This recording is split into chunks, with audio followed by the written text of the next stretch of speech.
Nada sabemos do canhão, apenas de sua ferrugem.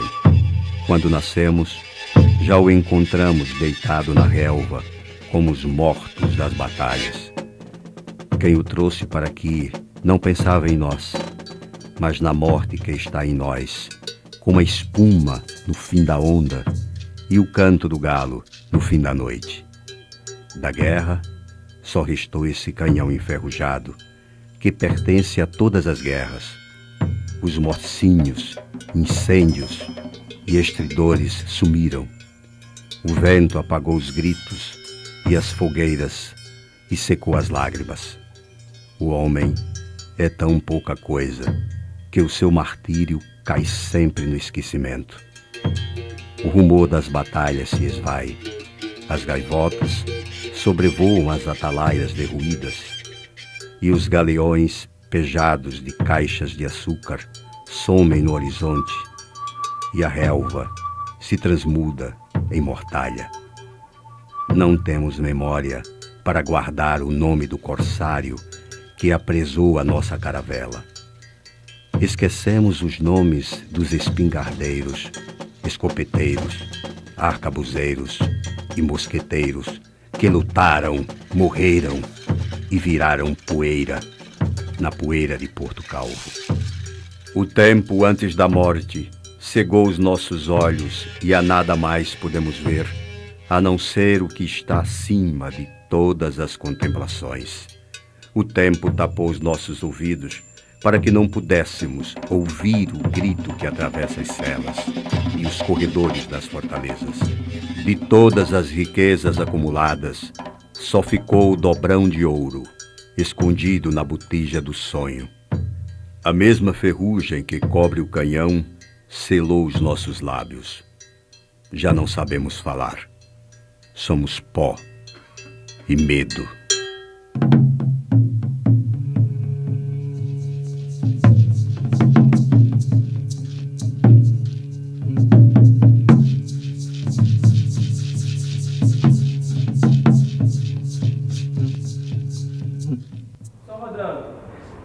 Entrevista número 1 com o professor Alberto.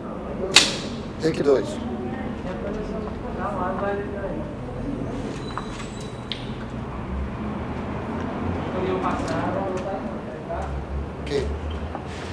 Pensamos que para entender e compreender a figura histórica de Domingos Fernandes Calavar, sempre tida na historiografia tradicional entre a disjuntiva de herói ou traidor, é necessário situá-lo na sua conjuntura histórica, tanto no que diz relação à história do continente americano, como também no que diz relação à história da Europa. Nesse sentido, falando do continente americano, podemos dizer que se ele vive entre 1600 e 1635, naquela hora está acontecendo, pelo que diz relação à América do Norte, a invasão, conquista e colonização desse território. Pelo que diz em relação às outras regiões na América do Sul, já temos a queda do Império Azteca, Maia e Inca. E os galeões que partem para a Europa, então, desatam ou provocam uma pirateria no Oceano Atlântico, de tal forma que nem sequer se sabe para onde vão essas riquezas. Pelo que diz em relação especificamente ao Brasil, naquela hora está acontecendo a invasão pelos holandeses do Nordeste brasileiro. E nesse contexto, tanto índios como outros estrangeiros procuram alianças de tal maneira que possam garantir a apropriação desses territórios. Então, índios apoiam franceses, índios apoiam ingleses, ingleses de alguma maneira se aliam com outros estrangeiros para, de alguma maneira, garantir esses territórios. Pelo que diz em relação ao contexto internacional, deve-se considerar a situação de Espanha e Portugal, que naquela hora vivem o que se denomina uma monarquia dual. Mas evidentemente que Portugal, que tinha como colônia o Brasil, vive de uma maneira irritada essa situação onde Espanha administra seus territórios coloniais. E nesse contexto, então, tanto portugueses apoiam índios como índios apoiam espanhóis, e então nessa invasão de expulsão dos holandeses encontra-se essa controvertida figura de Domingos Fernandes Calabar.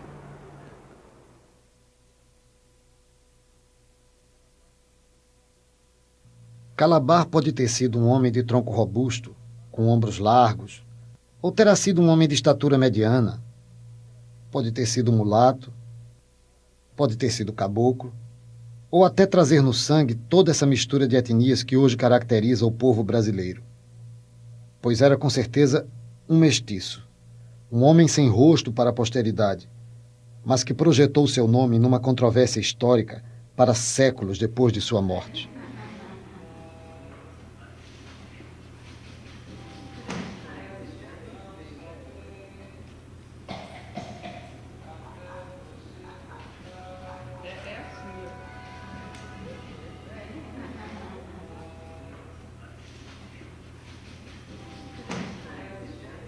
Existem muito poucas informações a respeito do tipo físico que teria Calabar.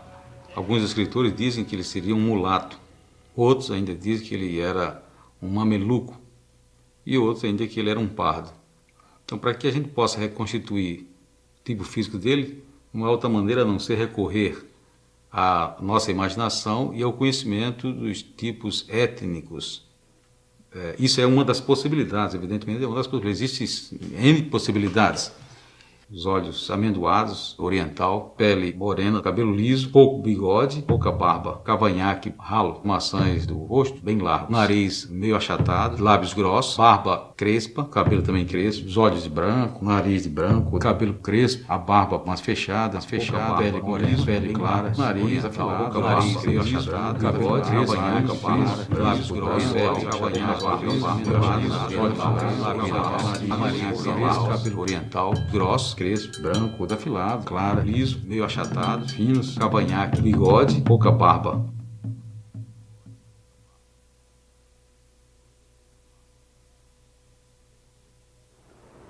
E nesse contexto pode-se dizer que Calabar, considerado como mameluco, considerado como pardo, considerado como mulato, para nós, evidentemente que essas características até apoiam positivamente uma tese no sentido de qualificá-lo como brasileiro.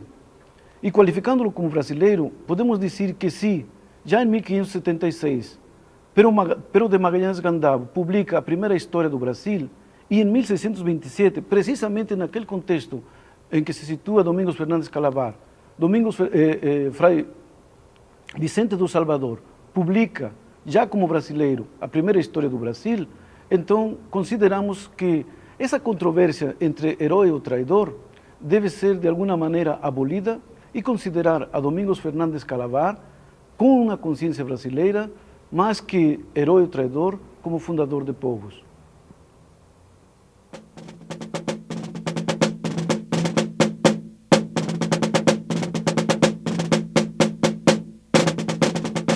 No dia 20 de abril, se introduziu com o inimigo um mulato chamado Domingos Fernandes Calabar, natural de Porto Calvo, capitania de Pernambuco, onde tinha ainda mãe e alguns parentes, assistiu e serviu ao princípio dessa guerra, e quando o inimigo, a 14 de março, atacou o real, foi ferido de um mosquetaço, podendo isso acrescentar-lhe o ódio contra aquela gente. Antes o desvaneceu e a procurou, quando tal era a sua danada intenção, tendo ele muito valor e astúcia, e sendo mais prático em toda aquela costa e em terra que o inimigo podia desejar. Como nosso general lhe conhecia o talento, sentiu muito esta fuga.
Professor Leonardo Dantas, quem foi Calabar? Esse personagem tão controvertido e adjetivado.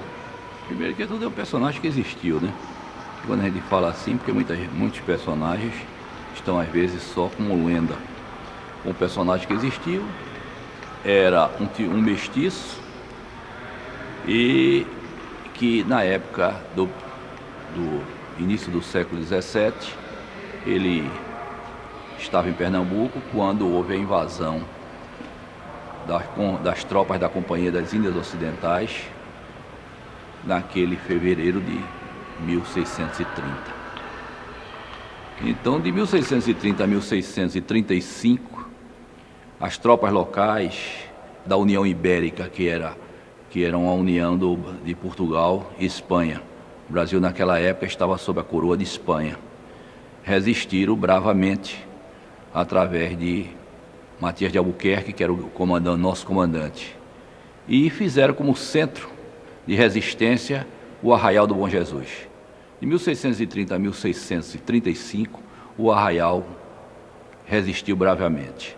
Mas com a deserção de Domingos Fernandes Calabar, eu considero um desertor, ele deserta das tropas locais e passa-se para as tropas que estavam tomando conta do território brasileiro, que eram tropas financiadas pela Companhia das Índias Ocidentais, era uma companhia holandesa que tinha o apoio da coroa de Orange-Nassau.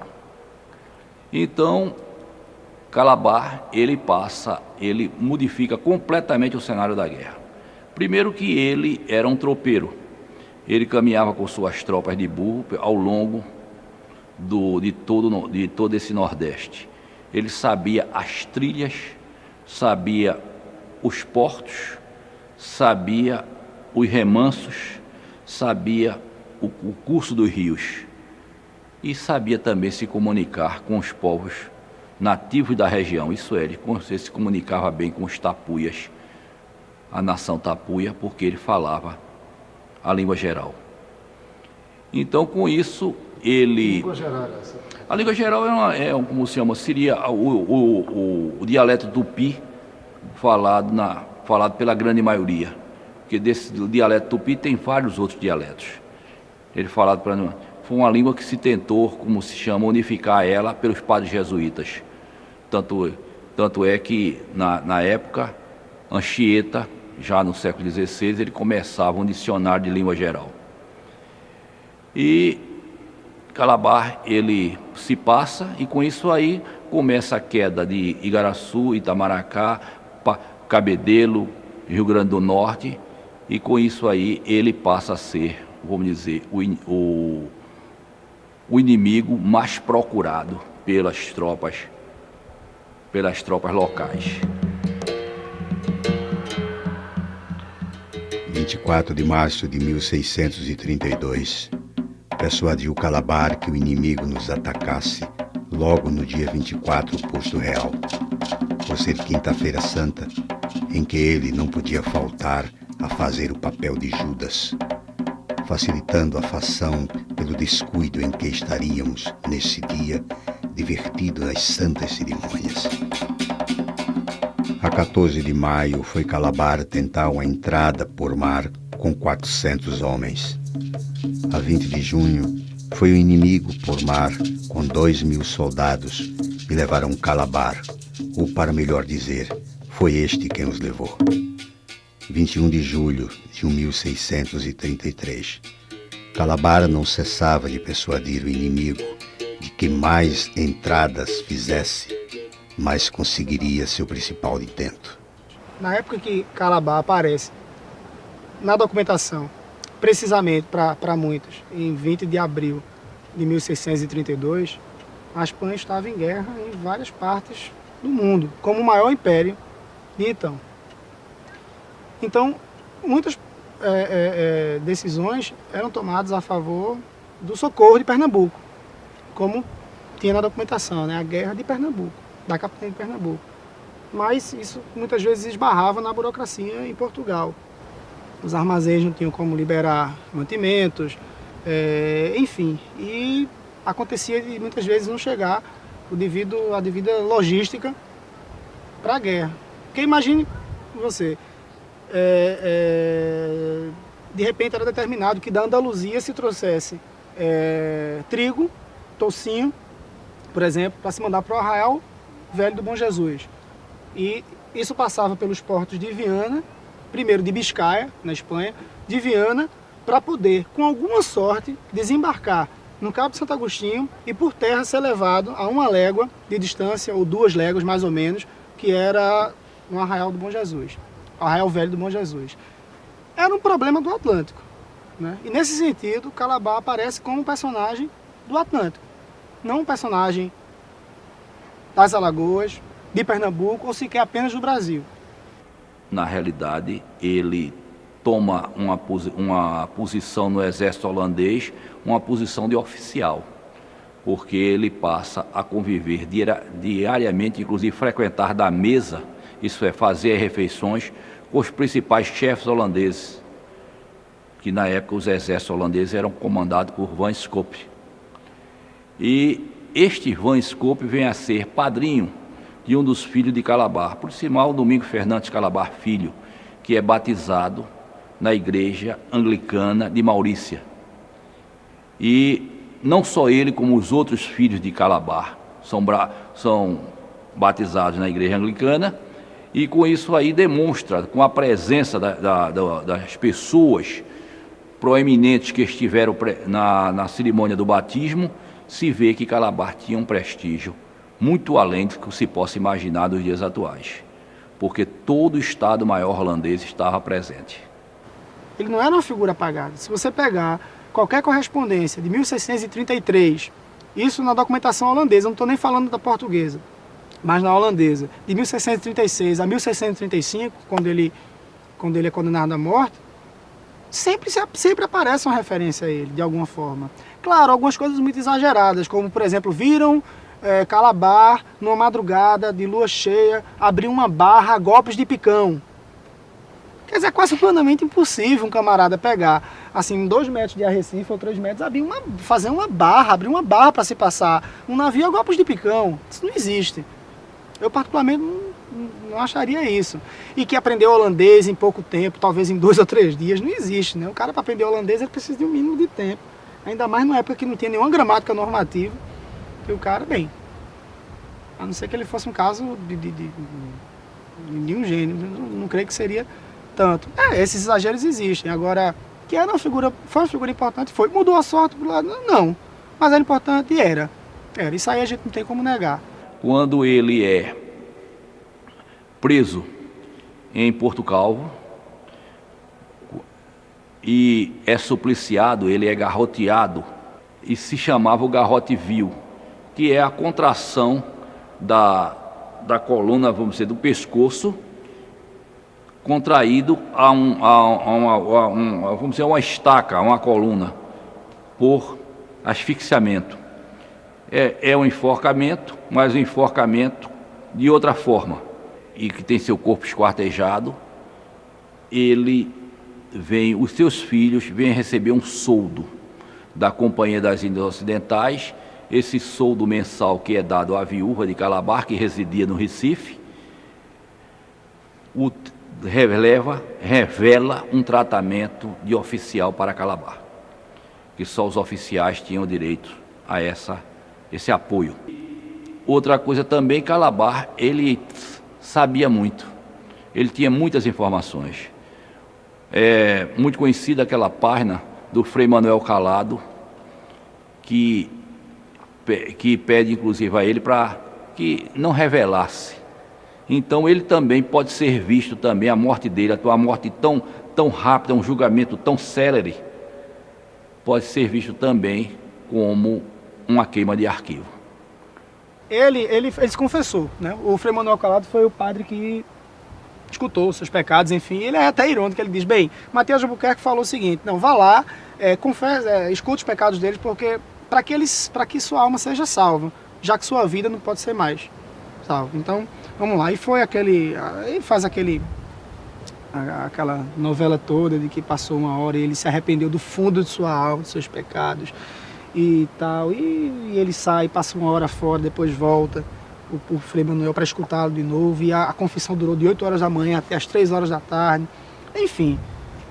E ele dizia também que ia dizer, que ia falar, ia delatar algumas figuras luso-brasileiras que não era gente pequena, que tinha participado, que tinha traído os luso-brasileiros, o Matias de Albuquerque. E aí o Frei Calado parece que chega e fala para Matias de Albuquerque não, prefere não ouvir e tal. É uma história dessa, só sei que ele é arrancado por um destacamento de soldados italianos aqui, napolitanos, no meio da noite, e é garroteado e é esquartejado. E não é sequer enterrado.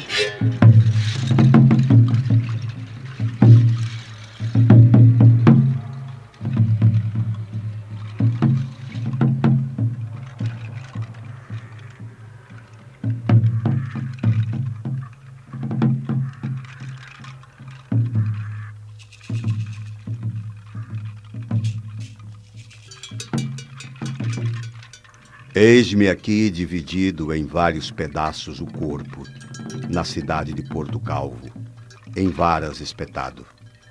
Da traição não ficará um motivo a se perder com a carne que apodrece na praça, picada pelos urubus. Há de ficar nua a traição como espírito desencarnado. A traição simplesmente a vagar por essas terras como alma penada. A traição pelo gosto da traição, como a vontade de comer barro que por vezes dá nessa gente. A traição como o prurido de frieira entre os dedos do pé. A traição sem motivo, como o cio dos bichos. Calabar será mote, onde o vento pousa os lábios, como faz ao soprar a cana no verde sem fim do canavial. O homem morre hoje. E com ele suas razões de viver e lutar, mas renasce como espelho, onde outros homens hão de apedrejar a própria face. A história estava quieta no seu cantinho, dormindo nos livros. Por que o poeta inventou de bulir com a história? Por que catucar o cão com vara curta? Por que tocar com metáforas os fatos que dormiam nos livros? Enquanto os fatos dormiam, o poeta colocou em suas costas asas de borboleta. Mas eis que, de repente, se levantam os fatos diante do sonho do poeta. Agitando as costas, se desfazem das asas finas e avançam rosnando contra a palavra do poeta. O poeta não sabia que os fatos haviam sido domados como cães de guarda para defender a história da quimera dos homens e da metáfora do poeta. A minha preocupação em relação à figura de Calabar é a preocupação de um poeta alagoano que tem uma relação tensa com a sua terra, uma relação de amor e ódio, né? Essa relação tensa de uma pessoa que sempre teve uma série de restrições à estrutura de dominação secular aqui em Alagoas. Eu acho que a figura de Calabar, mitificada, ela é uma projeção semelhante ao mecanismo de defesa que a psicanálise explica, o mecanismo de defesa do ego, da projeção, só que ao nível coletivo, é uma projeção de algo que existe na própria sociedade e que a sociedade rejeita, né? A traição que existe na sociedade é projetada num mito, né, que é a figura de Calabar. O que faz do episódio de Calabar algo exemplar para nós até hoje é o simbolismo envolvido, né? Que é fundamentalmente a ideia de exterminar o pensamento antagônico, né? A ideia de se criar uma hegemonia pela força física, mas que dê um substrato de hegemonia simbólica. Eu penso que Calabar é um exemplo curioso quando nós consideramos a sua condição de mestiço, né? De alguém que, numa sociedade escravocrata e em plena implementação de um modelo de exploração econômica, ele, na sua condição de mestiço, negociou com as regras possíveis do seu tempo. Ou seja, ele agiu, quando pôde, como um dominador, né?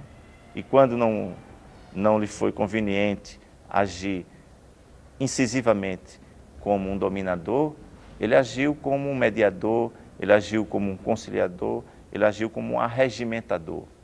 Falar do Calabar, para mim, acho que é uma coisa muito significativa, porque é como se falar uma palavra, né, que há muito tempo que a gente não via falar, mas uma palavra que sempre continuou viva no imaginário alagoano. Eu acho que falar em Calabar hoje não é tanta preocupação histórica, com a figura histórica de Calabar, mas com o mito, com aquilo que ele representa. Eu acho que contextualizar Calabar, trazer Calabar para o presente, significa explodir uma certa cultura que existe em Alagoas, que é a cultura do silêncio, imposta pelos poderosos. Então, Calabar é alguém que, hoje, ele pode significar isso, romper com essa cultura do silêncio. O traidor do Brasil não tem jeito para colocá-lo. Primeiro, o Brasil era uma colônia portuguesa. Segundo, português não tinha rei. O rei de Portugal morreu nas areias do deserto do Saara, que foi Dom Sebastião. E Portugal ficou sem rei. Quem herdou Portugal foi Filipe IV, rei da Espanha e de origem alemã. Os Filipes são todos alemães de origem. Então, foi Filipe IV. Então, o Calabar era oficial do exército português, do rei da Espanha. Não existiam as nações naquela época. As nações surgiram no século XVIII. Foi criado o princípio da nacionalidade, no século XVIII. Os holandeses estiveram aqui no século XVII, em 1632 em diante. Então, aqui no Brasil, tem um traidor nacional numa época que a nação não existia.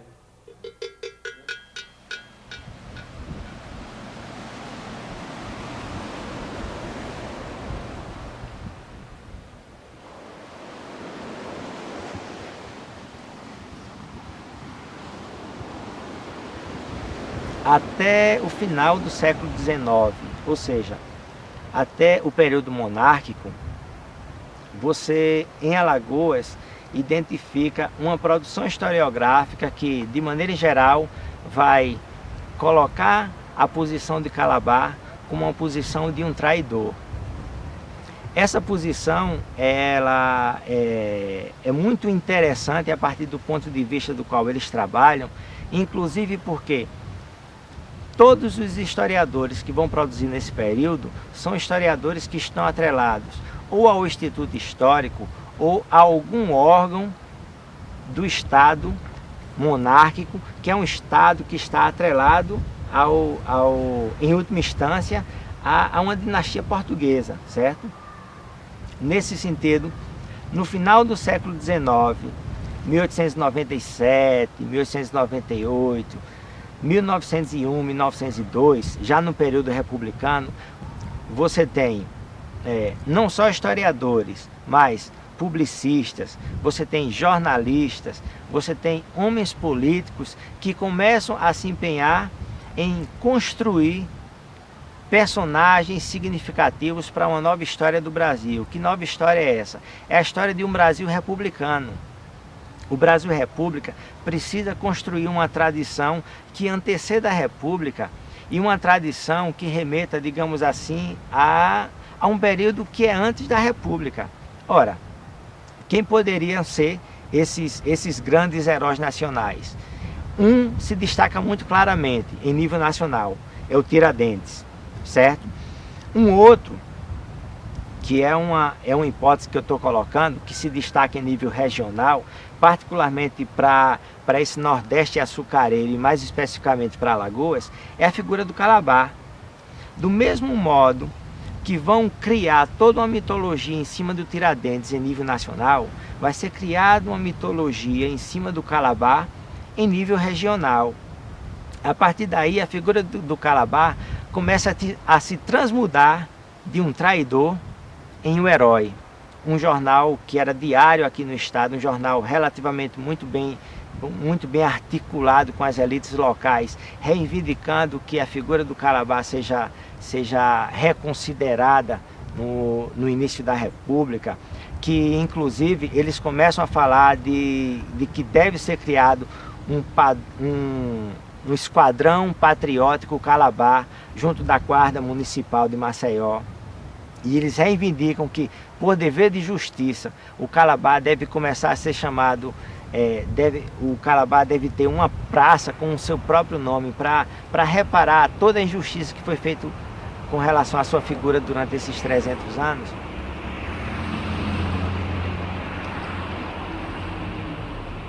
Em 1897, o intendente desta capital dirigiu ao presidente do Instituto Arqueológico Geográfico Alagoano o seguinte ofício: Maceió, 28 de setembro de 1897.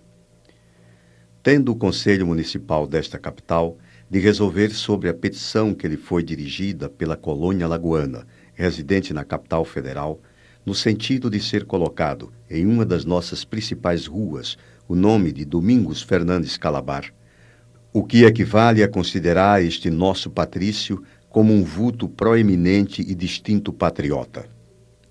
Em vista deste ofício, submetido ao Instituto em sessão ordinária, abriu-se discussão sobre o assunto. O doutor Goulart de Andrade conclui o seu trabalho com o seguinte conceito: o nome de Calabar deve reviver limpo da mácula, lembrado como um alagoano ilustre, guerreiro, esforçado. O senhor Stanislau Vanderlei conclui pelo seguinte: o senhor Luiz Labelle, nego a glorificação de Calabar. Na minha fraca opinião, Calabar não merece a reabilitação. O doutor Leite Pindaíba conclui o seu longo e bem deduzido, arrazoado, com a seguinte apócrifa Calabar: há de ser sempre um miserável brilhante. E neste sentido, deu a resposta pedida pelo intendente. O Conselho Municipal, à vista disto, resolveu dar o nome de Calabar. A praça formada pelo cemitério público de um lado, pelo quartel da Guarnição Federal e asilo de Santa Leopoldina do outro. Na medida em que opta por uma Holanda que aparentemente está mais próxima do padrão capitalista, burguês e financeiro que estava se consubstanciando na Europa, você percebe que no início do século XX você tem uma ordem capitalista que está sendo implementada aqui no Brasil. Em Alagoas, você tem que veicular a voz desses ideólogos. Quem são esses ideólogos do capitalismo aqui? São, ao mesmo tempo, historiadores, jornalistas, publicistas, políticos que começam a projetar para um passado que não existia aqui uma ode a um capitalismo que teria sido abortado há 300 anos atrás. Nesse sentido, a reavaliação do Calabar, ela faz parte de um projeto mais amplo da ordem capitalista aqui no Brasil e particularmente no nosso estado. Você começa a perceber que tem um padrão ideológico que está sendo colocado aí na ordem do discurso. Nesse sentido, eu avalio que a produção historiográfica em Alagoas sobre a figura do Calabar, ela cai muito mais no nível da memória do que no nível da história. O discurso histórico é um discurso que, em última instância, liga o fio do passado com o presente. O discurso da memória é um discurso que aparta essa ligação. É um discurso que corta essa ligação. E na medida em que corta essa ligação, ele deixa qualquer voluntarismo da atualidade pronto a manipular o que existiu há 300 anos. E, inclusive, eu acho que a figura do Calabar, ela passa de um herói nacional para um herói alagoano, certo? E de um herói alagoano, ele tendencialmente vai virar um herói portucaldense.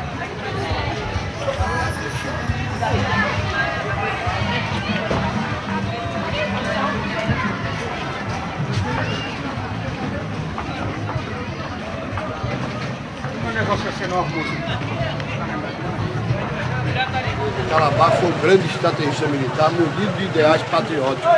Ele mudou de bandeira que acreditava que os holandeses eram, dentre os demais invasores, o mais indicado para dirigir a colônia Brasil nos anos 600. Isto é, o Brasil pertencia a Portugal e estava sob o domínio espanhol. Aquilo ali são fotografias, são gravuras? Mostrando, veio residência de Ângela Álvares da mãe do Calabar, da Índia, e depois recebeu aqui o Maurício de Nassau, quando veio em 1637, rendeu o exército aqui, foi hospedado nessa casa, que hoje chama Casa da Cultura. Calabar está onde não está. Mora na ferrugem do canhão, na alvorada dos galos e na ferradura dos cavalos.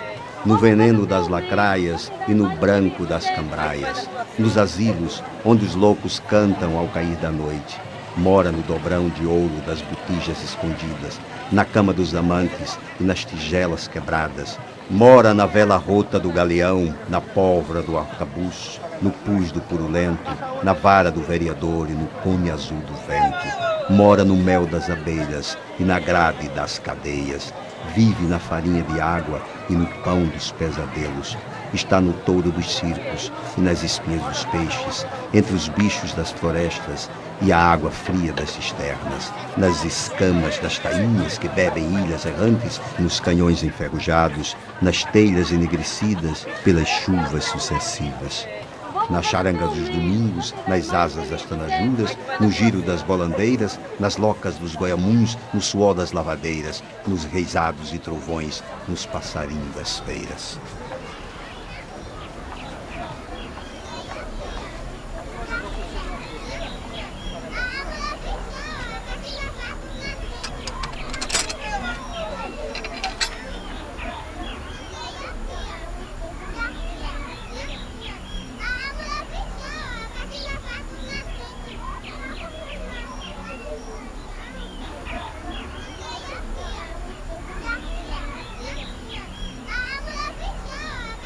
Segundo os historiadores, falaram que engenho Boa Vista, que é o que a gente está, que é o chamado engenho estaleiro, e o engenho Comandatuba e o engenho Escurial pertencia à mãe de Calabar.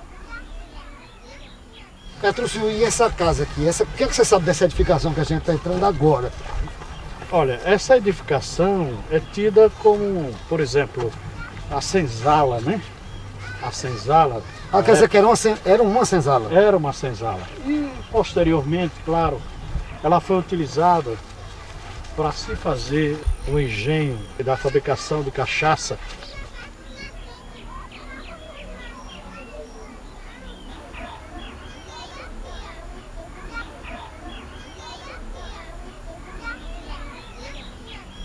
Se fala aqui, perto daqui, estou procurando saber o local que tem uma embarcação afundada. O dono daqui, o anterior, se falava muito. Teve uma época aqui que o rio ele ficou bem seco.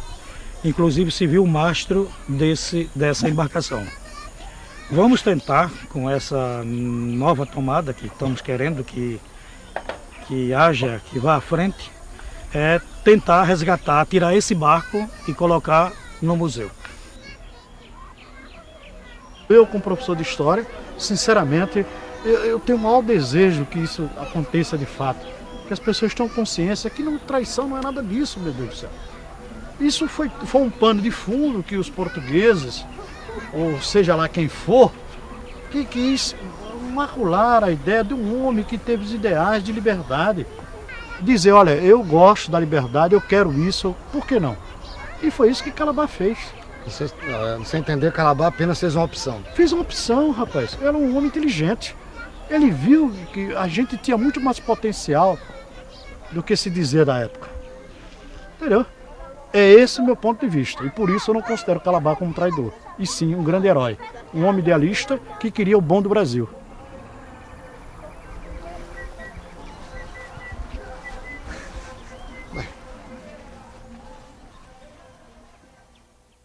Não se tem nenhum documento de propriedade que narre a propriedade de qualquer engenho a Calabar. Ele não era um senhor de terras. Pelo menos até hoje não se tem nenhum documento. Quanto a ele ter a erudição dele, também não se tem nenhum documento, não se conhece nenhuma carta, não se conhece nada escrito por Calabar. Então, vamos dizer, documento da época. Não é aquilo que construíram de um imaginário. porque as coisas aconteceram depois que criou-se o imaginário em torno de Calabar. E com isso aí surgiram as lendas e surgiram a chamada história oral, que nem sempre condiz ou revela a verdade. E essas cartas que atribuem a Calabar, uma carta de Matias de Albuquerque, que solicita a volta dele ao serviço de El Rei, e tem uma carta que seria a resposta de Calabar. Essa história de Calabar tem tanta mentira no meio, tanta invenção no meio, porque essa é uma carta como essa aí, estaria hoje nos arquivos da Espanha, da Holanda, estaria nos arquivos da Alemanha. Como estão as fotos que eles bateram, as pinturas que eles fizeram, não estão tudo lá. E nos arquivos espanhóis não tem nada. Ninguém descobriu nada, nem carta nenhuma, nem de Calabar, nem de Matias de Albuquerque. E Matias não era um homem de escrever carta. Matias de Albuquerque era o cão do terceiro testamento. Não era manso, não. Aqueles Matias eram bravos. Se você lê o que eles fizeram na Índia... Eu não conheço essas cartas. Eu não conheço essas cartas. Conheço apenas a carta que está em Simancas, que é a carta de Matias de Albuquerque comunicando o rei de Espanha a execução de Calabar. Na carta para o rei de Espanha ele diz: filo em pedaços. Depois da restauração portuguesa, quando os portugueses reocupam o território que antes já tinha sido conquistado pelos holandeses, vai acontecer a chamada querela dos engenhos. O que é a querela dos engenhos? É uma querela em que vai se discutir quem tem direito ou não a ser dono dos territórios que foram ocupados durante o tempo pelos holandeses. As pessoas que ficaram aqui e resistiram aos holandeses, as pessoas que ficaram aqui e optaram por ficar do lado dos holandeses, ou as pessoas que abandonaram seus terrenos e voltaram depois que os holandeses foram embora. Essa querela dos engenhos, ela vai ser fundamental para se reconfigurar o poder de mando local aqui no Nordeste de maneira geral, em Alagoas particularmente, na segunda metade do século XVII. Quando isso vai ser resolvido, é que você começa a montar um discurso sobre essa memória. Inclusive, o próprio discurso que vai sendo montado naquele momento é um discurso que refaz nas palavras, no texto, todo o intricado das negociações que vão sendo feitas com esses senhores de engenhos absenteístas, que foram para a Bahia e que retornaram depois que os holandeses foram embora. Certo? A figura do Calabar, nesse sentido, ela vai ter, digamos assim, 50 anos, 70 anos de paz. Só depois que essa querela vai ser resolvida, é que as pessoas começam a manipular a figura de Calabar como a figura de um traidor. Obviamente, quando você diz que a figura de Calabar passa a ser representada como a de um traidor, você já sabe que ganhou nessa querela dos engenhos. E a figura do Calabar só vai ser recuperada como a figura de um herói mais na frente. Mas tanto essa figura anterior de um Calabar traidor, quanto essa figura posterior de um Calabar herói, ela não condiz com o que realmente foi o papel do Calabar naquele período. O Evaldo vai dizer isso, o Evaldo Cabral, certo? Ele vai dizer que criar em Calabar a figura de um herói nacional, e não só no Calabar, mas inclusive, por exemplo, nas duas batalhas de Guararapes, que fizeram com que os holandeses efetivamente fossem expulsos do território, você criar ali o germe de um exército nacional, você está criando um anacronismo ali, porque não existia nação.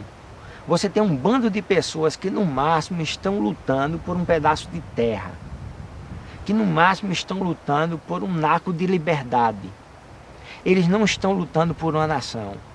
O Calabar, do mesmo modo, não lutava por uma nação. Isso eu estou absolutamente convicto. Alagoas surgiu em 1817, quando essa região, os senhores dirigentes dessa região, traíram a Revolução Pernambucana de 1817, que foi o ouvidor Batalha, quem mandava rasgar os manifestos da Revolução Pernambucana e que regimentou tropas fiéis a Dom João VI para se contrapor à Revolução Pernambucana.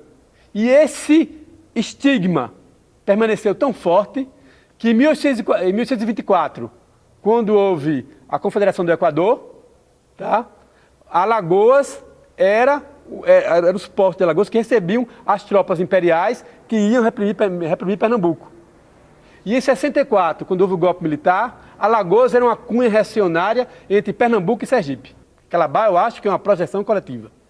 A traição como traço da identidade das elites alagoanas tem que ser pesquisada devidamente em 1817. Não é à toa que os fatos acontecidos nessa época são esquecidos, né, pela historiografia de louvação, né, que é feita aqui em Alagoas. Né? As elites buscam um heroísmo no passado que não existe. Então daí essa coisa fofa, essa alagoanidade fofa, né, estimulada nos últimos governos aqui em Alagoas, sobretudo. Então, o Nogórdio não é Calabá. O Nogórdio é ouvidor Batalha, o Nogórdio é 1817. Eu acho que teve essa importância, sim. Agora, julgá-lo como traidor, não. Traidor para quem? Traidor para o quê? Né? Acho que isso vai também por uma discussão maior, que é a questão da verdade na história. Né? Será que a gente tem que buscar essa verdade na história? Né? Será que isso não é uma coisa um pouco mais antiga, da história positivista, ranquiana, de procurar a origem, procurar a verdade? A gente precisa dessa verdade. Quer dizer, a história ela redime o passado. Existe um brocardo romano que se diz tempus regit atus. O tempo registe.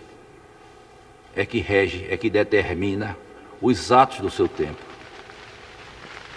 E precisamos nos volver para o século XVII e entender o espírito do século XVII.